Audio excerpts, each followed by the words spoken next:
అల్పపీడన ప్రభావంతో తెలంగాణ రాష్ట్ర వ్యాప్తంగా విస్తారంగా వర్షాలు కురుస్తున్నాయి. కొన్ని జిల్లాలలో రికార్డు స్థాయిలో కూడా భారీ వర్షపాతం కూడా నమోదవుతుంది. అయితే అల్పపీడన ప్రభావం అనేది ఇంకా ఎన్ని రోజుల పాటు తెలంగాణ రాష్ట్రం మీద ఉండేటువంటి అవకాశం ఉంది? రానున్న రోజుల్లో పరిస్థితి ఏ విధంగా ఉంటుంది ఏంటి అనేది కూడా అడిగి తెలుసుకుందాము. మనతో పాటు వాతావరణ శాఖ అధికారి శ్రీనివాస్ గారు ఉన్నారు. మిగతా విషయాలను ఆయన మాటల్లోనే అడిగి తెలుసుకుందాము. నమస్తే సార్. సార్, గత కొన్ని రోజులుగా ఎడతెరిపి లేకుండా వర్షాలు కురుస్తున్నాయి. ఇటు హైదరాబాద్తో సహా జిల్లాలలో కూడా కుండపోత వర్షాలు అనేవి కురుస్తున్నాయి. సో ఈ అల్పపీడన ప్రభావం అనేది ఇంకా ఎన్ని రోజుల పాటు ఉండే అవకాశం ఉంది అంటారు?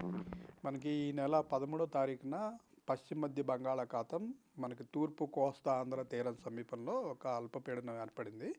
ఈ అల్పపీడనం ఒక 2 రోజులు అదే ప్రాంతంలో కొనసాగి తర్వాత 16వ తారీఖు నాటికి తీరాన్ని దాటి నిన్నటికి బలహీనపడింది. ఈ అల్పపీడనం వల్ల మనకి గత 4-5 రోజులుగా విస్తారంగా వర్షాలు పడినాయి. అయితే నిన్న ఉదయం మళ్ళీ అదే ప్రదేశంలో పశ్చిమ మధ్య బంగాళాఖాతం ప్రాంతంలోనే మరొక అల్పపీడనం ఏర్పడింది.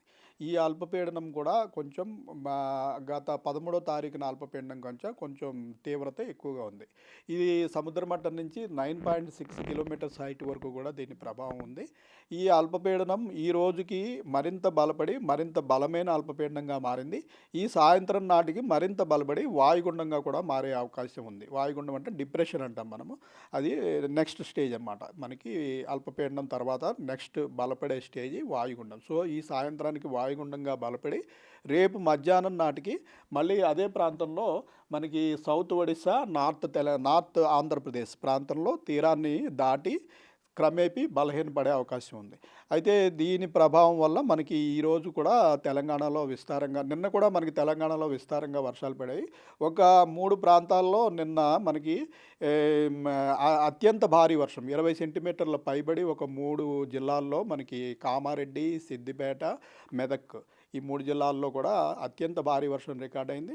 మరొక 12 ప్రాంతాల్లో అతి భారీ వర్షాలు అంటే 12 నుంచి 19 సెంటీమీటర్ల వరకు ఒక 26 ప్రాంతాల్లో భారీ వర్షాలు నిన్న రికార్డ్ అయ్యాయి.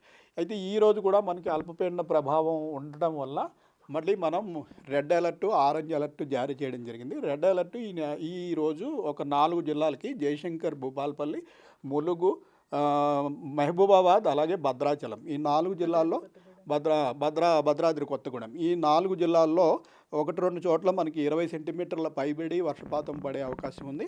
అలాగే నార్త్ తెలంగాణలోని ఆల్మోస్ట్ అన్ని జిల్లాల్లోనూ కూడా అతి భారీ వర్షాలు అంటే 12 నుంచి 19 సెంటీమీటర్ల వరకు వర్షాలు పడే అవకాశం ఉందని ఆరెంజ్ వార్నింగ్ ఇవ్వడం జరిగింది. మన సిటీలోని 3 జిల్లాల్లో moderate rain, bordering to heavy rain అంటే 5 నుంచి 7 సెంటీమీటర్ల వరకు 3 జిల్లాల్లో వర్షపాతం పడే అవకాశం ఉంది ఈ సాయంత్రం రాత్రి సమయాల్లో. అలాగే 1-2 చోట్ల సిటీలో కూడా కొంచెం ఇంటెన్స్ స్పెల్స్ కూడా ఉండే అవకాశం అయితే ఉంటుంది. సరే, అయితే ములుగు జిల్లా వ్యాప్తంగా చూసుకుంటే మనకి అత్యధికంగా వర్షపాతం అనేది నమోదవుతుంది. ఎందుకు అంటారు? మనకి ఈ పశ్చిమ మధ్య బంగాళాఖాతంలో మనకి అల్పపీడనం ఏర్పడినప్పుడు ఆ అల్పపీడనం మనకి సముద్ర మట్టం నుంచి 7 కిలోమీటర్ల నుంచి 9 కిలోమీటర్ల ఎత్తు వరకు కూడా దాని ప్రభావం ఉంది. ఈ ఎత్తు పెరిగే కొద్దీ అవి ఏంటంటే వాలి ఉంటుందన్నమాట. వాలి ఉన్నది ఈ వాలిని భాగం మనకి తెలంగాణ మీద ఎక్కువగా పడుతూ ఉంటుంది.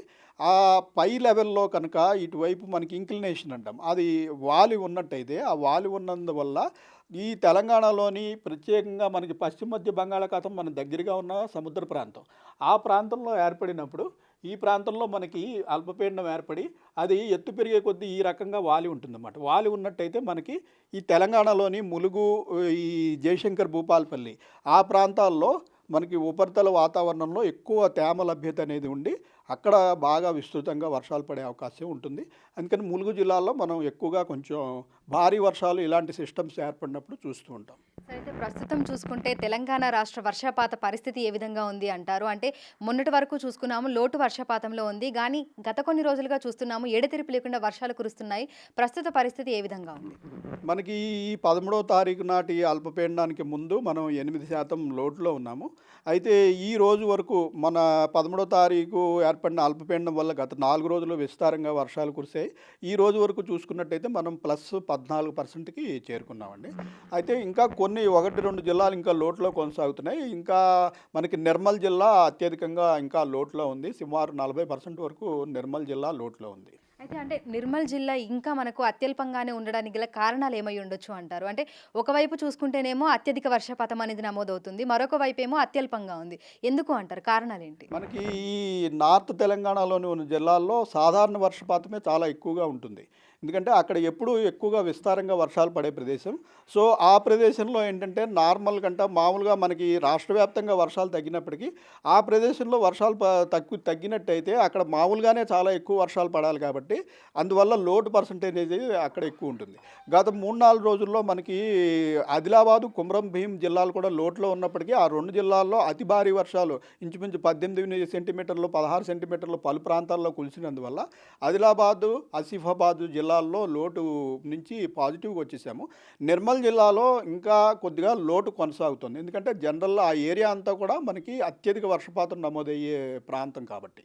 సరే అయితే ఈ అత్యధికంగా భారీ వర్షాలు కురిసినప్పుడు ఇటు వరంగల్‌లో చూసుకున్నా మొత్తం వరదలొచ్చినట్టుగా ఇళ్లలోకి నీళ్లొచ్చేసాయి. ఇటు మెదక్ మొత్తం కూడా మునిగిపోయింది. ఏడుపాయల దుర్గమ్మ అక్కడ పరిసర ప్రాంతాలన్నీ కూడా మునిగిపోయాయి. ఇంకా జిల్లాలలో కూడా చాలా వరకు మనకి అధిక వర్షపాతం అనేది నమోదయ్యింది. సో, అక్కడ ఉన్నటువంటి అధికార యంత్రాంగాన్ని ఏ విధంగా అలర్ట్ చేస్తున్నారు? మనకి ఐఎండీలో ఫ్లడ్ మెట్ ఆఫీస్ అని కూడా ఉంటుందండి. ఈ ఫ్లడ్ మెట్ ఆఫీస్ ఏంటంటే, మనకి ఇప్పుడు సిటీలో రెయిన్ పడకపోయినా, మన సిటీలో ఉన్న జలాశయాలు ఉన్నాయి 2 పెద్ద జలాశయాలు. ఆ జలాశయాల యొక్క పరివాహక ప్రాంతం అంటే ఏ ప్రాంతంలో వర్షం పడితే ఆ జలాశయాల్లోకి ఎక్కువ వాటర్ చేరుకుంటుంది అన్న దాన్ని కూడా నిర్ణయించి, ఇప్పుడు మనకి సిటీలో రెయిన్ పడకపోయినప్పటికీ వికారాబాదు, సంగారెడ్డి ఆ ప్రాంతంలో భారీ వర్షాలు, అతి భారీ వర్షాలు కురిసినట్టయితే మన జలాశయాలు 2 నిండిపోయి మనకి గేట్లు ఎత్తి వరదలు వచ్చే అవకాశం ఉంటుంది. అలాగే మనకి మన రాష్ట్రం గుండా పోతున్న నదులు, అలాగే పెద్ద పెద్ద జలాశయాలు, వీటి పరివాహక ప్రాంతాలు ఎక్కడున్నాయి, అక్కడ వర్షం గత 24 గంటల్లో పడిన వర్షము, రాబోయే 24 గంటల్లో పడబోయే వర్షము, ఈ రెండింటిని పరిగణలోకి తీసుకుని ఫ్లడ్ బులెటిన్ అనేది కూడా జనరేట్ చేయడం జరుగుతుంది. ఈ ఫ్లడ్ బులెటిన్ను కూడా మనం ఎన్డీఆర్ఎఫ్, అలాగే స్టేట్ డిజాస్టర్ మేనేజ్మెంట్, సంబంధిత జిల్లా కలెక్టర్లకి వెంటనే మనం చేరవేయడం జరిగి లోతట్టు ప్రాంతాల వాళ్ళని ఖాళీ చేయించడానికి, దానికి తగు చర్యలు తీసుకోవడానికి తక్షణం ఉపయోగపడతాయి. తెలంగాణ రాష్ట్రంలో ఇంకా ఎన్ని రోజులు వర్షాలు ఉన్నాయి సార్? అంటే ఈ భారీ నుంచి అతి భారీ వర్షాలు ఇంకా ఎన్ని రోజుల పాటు ఉన్నాయంటారు? మనం రేపు కూడా ఇది రేపు తీరాన్ని దాటి క్రమంగా బలహీనపడుతుంది ఈ ప్రస్తుతం ఉన్న సిస్టము. సో, రేపు కూడా తెలంగాణలో చూసినట్టయితే మరొక 3 జిల్లాలకి మనము ఆదిలాబాదు, కుమరం భీం, మంచిర్యాల ఈ 3 జిల్లాలకి ఆరెంజ్ అలర్ట్ ఇవ్వడం జరిగింది. 12-19 సెంటీమీటర్లు. అలాగే నార్త్ తెలంగాణలో మనకి ఇటు మెదక్, కామారెడ్డి, నిజామాబాదు, నిర్మల్, జయశంకర్, భూపాలపల్లి ఈ జిల్లాలకి యెల్లో వార్నింగ్ 7-12 సెంటీమీటర్లు పడే అవకాశం ఉంది. రాష్ట్రంలోని మిగిలిన అన్ని జిల్లాల్లో కూడా మోడరేట్ రెయిన్ 2-5 సెంటీమీటర్స్ పడే అవకాశం ఉందని రేపు కూడా మనం హెచ్చరిక ఇవ్వడం జరిగిందండి. అయితే జీహెచ్ఎంసీ పరిధిలో చూసుకుంటే పరిస్థితి ఏ విధంగా ఉండే అవకాశం ఉంది సార్? ఎందుకంటే ఉదయం నుంచి కూడా మనకు ఆ క్లౌడీ వెదర్ అనేది కంటిన్యూ అవుతుంది. కొన్ని చోట్లనేమో చిరుజల్లులు, తేలికపాటి వర్షం కూడా కురుస్తోంది. సో, పరిస్థితి ఏ విధంగా ఉండొచ్చు అంటారు? సిటీ ప్రాంతంలో ఈరోజు మోడరేట్ రెయిన్ 1-2 చోట్ల కొంచెం ఇంటెన్స్ స్పెల్స్ ఉండే అవకాశం ఉంది. మనం అంతకుమించి తీవ్రమైన పరిస్థితులు సిటీలో ఈరోజు ఎక్స్పెక్ట్ చేయడం లేదు. రాత్రి సమయాల్లో నిన్నట్లాగానే నిన్న కూడా మనకి సిటీ వ్యాప్తంగా చూసినట్లయితే 2-5 సెంటీమీటర్ల వరకు వివిధ ప్రాంతాల్లో మనకి రికార్డ్ అయింది. ఈరోజు కూడా ఇంచుమించుగా అలాగే కొనసాగే పరిస్థితి ఉంటుంది. 1-2 ప్రాంతాల్లో కొంచెం ఇంటెన్స్ స్పెల్స్ ఉన్న 1-2-3 సెంటీమీటర్లు అధికంగా ఉండే అవకాశం ఉంది తప్పించి అతి భారీ వర్షాలకి పెద్దగా ఛాన్స్ లేదండి. ఈదురుగాలుల ప్రభావం అనేది ఏ విధంగా ఉండే అవకాశం ఉంది సార్? ఈ వర్షాలన్నీ కూడా ఉరుములు, మెరుపులు కూడుకొని ఉంటాయా? ఉరుములు, మెరుపులు వీటిల్లో తక్కువ ఉంటాయండి. ఎందుకంటే మనం ఇప్పుడు 3-4 రోజులు బట్టి కంటిన్యూస్గా రెయిన్స్ పడి మనకి సర్ఫేస్ కూలింగ్ ఉంది. పెద్దగా టెంపరేచర్స్ లేవు. 26-28-29 డిగ్రీలు మించి 30 డిగ్రీలు దాటి రాష్ట్ర వ్యాప్తంగా ఎక్కడ టెంపరేచర్స్ లేనందున క్యుములోనింబస్ మేఘాల ప్రభావం చాలా తక్కువగా ఉంటుంది. క్యుములోనింబస్ మేఘాలు ఉన్నప్పటికీ స్లైట్గా లైట్నింగ్ తప్పించి పిడుగుపాటు కానీ దానివల్ల ప్రమాదం కానీ జరిగే పరిస్థితి ప్రస్తుతం ఉన్న వర్షాల్లో ఉండదు. Thank you sir. Thank you so much. So, ప్రస్తుతం చూసుకున్నట్లయితే ఇటు హైదరాబాద్తో పాటు తెలంగాణ రాష్ట్ర వ్యాప్తంగా కూడా మనం వర్షాలను చూస్తున్నాము. ఇక జిల్లాలలో మనకు భారీ నుంచి అతి భారీ నుంచి అత్యంత భారీ వర్షాలు కూడా కురుస్తున్నాయి. రికార్డు స్థాయిలో వర్షపాతాలు కూడా నమోదవుతున్నాయి. ఈరోజు ప్రధానంగా చూసుకున్నట్లయితే కూడా ఇటు జయశంకర్, భూపాలపల్లి, ములుగు, భద్రాద్రి కొత్తగూడెం, అదేవిధంగా మహబూబాబాద్ ఈ జిల్లాలకి రెడ్ అలర్ట్స్ ఇవ్వడం జరిగింది. ఇక మిగతా అన్ని జిల్లాలకి కూడా దాదాపు ఇటువైపు చూసుకుంటే మొత్తం అన్ని జిల్లాలకి కూడా ఆరెంజ్ అలర్ట్ అయితే జారీ చేశారు. అంటే ఇక్కడ అత్యంత భారీ వర్షాలు, అతి భారీ వర్షాలు, భారీ వర్షాలు కురిసేటువంటి నేపథ్యంలో ఈ కలర్ వార్నింగ్స్ అనేవి అయితే ఇస్తూ ఉంటారు. ఉంటారు. అయితే ఈ ప్రాంతాలలో ఉన్నటువంటి ప్రజలు అప్రమత్తంగా ఉండాలని, ముఖ్యంగా భారీ వర్షాలు కురుస్తున్నటువంటి సమయంలో అత్యవసరమైతే తప్ప బయటకు రాకూడదు అని వాతావరణ శాఖ అధికారులు పదే పదే హెచ్చరికలు, సూచనలు జారీ చేస్తున్నారు. ఇప్పుడు లక్ష్మీకాంత్తో అంజుమ, బిగ్ టీవీ, హైదరాబాద్.